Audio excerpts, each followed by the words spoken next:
Bonsoir. Oui, bonsoir. Présentez-vous. Je m'appelle M. Donzo Mamadi, je suis enseignant. Ok. Vous êtes. Je suis le grand frère de la victime. Ok. Votre frère, il est décédé dans des circonstances un peu tragiques. Et expliquez-nous comment vous avez appris cela. Bon, le petit, mon frère, il s'appelle Ariba Donzo. Il est étudiant à UNC, l'Université de Londres. Aujourd'hui, je crois dans les bandes de Gérard. Avant d'avoir Gérard, il a pris la moto avec de mon cousin qui voulait aller voir quelqu'un. Maintenant, puisque la pluie avait commencé, moi je suis directement allé me coucher, je ne savais pas ce qui s'est passé.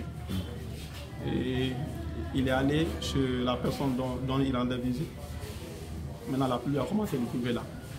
Il a voulu se retourner pour ne pas être bloqué.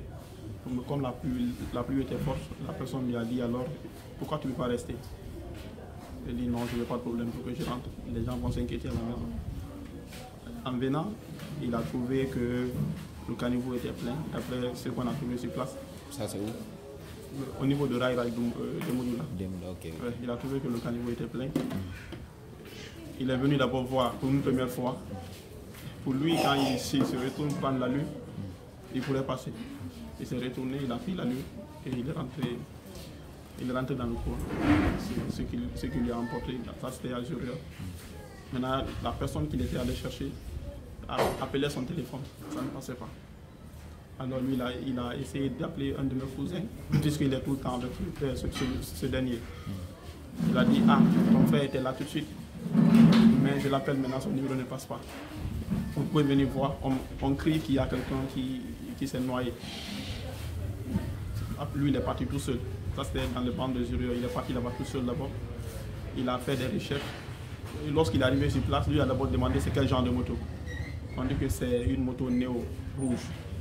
Alors que nous, on a deux néo dans la maison ici. On a une rouge et une noire, je crois. Comme c'est la rouge, maintenant lui ne pouvait plus rester tranquille. Il est descendu dans le caniveau. Les gens lui ont attrapé pour ne pas qu'il descende. Mais lui voulait réellement chercher. Il a commencé des recherches. Comme les gens parlaient trop, lui il a directement appelé à la maison. Moi, j'étais couché dans la voiture puisque j'étais déjà allé accompagner mon oncle. J'étais couché dans la voiture, c'est là que j'ai vu l'appel de mon cousin. Il dit, tu es où? Je dis, je suis couché à la maison. Il dit, mais quelle partie de la maison? Je dis, non, je viens de rentrer tout de suite. Pour lui aussi que j'étais sorti. Je dis, je viens de rentrer tout de suite, je suis couché dans la voiture à la maison. Je ne peux pas rentrer chez moi. Alors il a dit, ah, ton petit frère est sorti. On n'arrive pas à le joindre et on me dit qu'il y a une moto rouge qui a été emportée par le courant d'eau. Directement, je suis venu, j'ai laissé la voiture, j'ai pris une autre moto. Moi, je me suis dirigé là-bas. Quand je suis parti, on a commencé les recherches au niveau de Raïra et nous sommes descendus, nous avons suivi le caniveau jusqu'à ce que nous venons vers le deuxième pont là. Au niveau de Demoudou, vers le deuxième pont. Nous avions pu retrouver la moto là-bas, mais c'était en épave maintenant. Tout était gâté, on ne pouvait même pas reconnaître. Mais mon cousin, à qui la moto appartient, lorsque lui est venu, il a dit c'est ma moto. On a ouvert par exemple le fauteuil, il a retrouvé son manteau, il dit c'est bien ma moto. Mais moi j'avais plus d'espoir et nous avons continué les recherches, espérant qu'une famille peut-être, puisque le fossé est rallié à beaucoup de familles, beaucoup de concessions, espérant qu'une famille puisse le sauver. Nous sommes revenus sur notre pas, passer dans les familles, demander s'ils n'ont pas vu quelqu'un ou ils n'ont pas pu sortir quelqu'un des caniveaux. Tout le monde nous disait non, n'a pas. Donc nous sommes descendus dans le caniveau, on a suivi le caniveau jusqu'au niveau du bas-fond. On n'a rien vu dans le caniveau sauf la moto. Et après, nous sommes descendus directement au niveau du pont de Kiridi Bangoura. Nous sommes allés là-bas dans les eaux de ruissellement qui descendent. Nous avons continué à chercher dans les bas-fonds. Il était 4 heures, on ne pouvait pas voir, on n'avait pas aussi beaucoup de torches. On ne pouvait pas voir. On venait passer près du corps, retourner, mais on ne voyait pas. C'est ce matin, maintenant dans les bandes de 7h, 6h, 7h, puisque la nature était un peu éclairée maintenant, nous sommes répartis au bas-fond. Et c'est là que nous avions vu le corps du petit. Voilà. Ok, son corps se trouve où actuellement?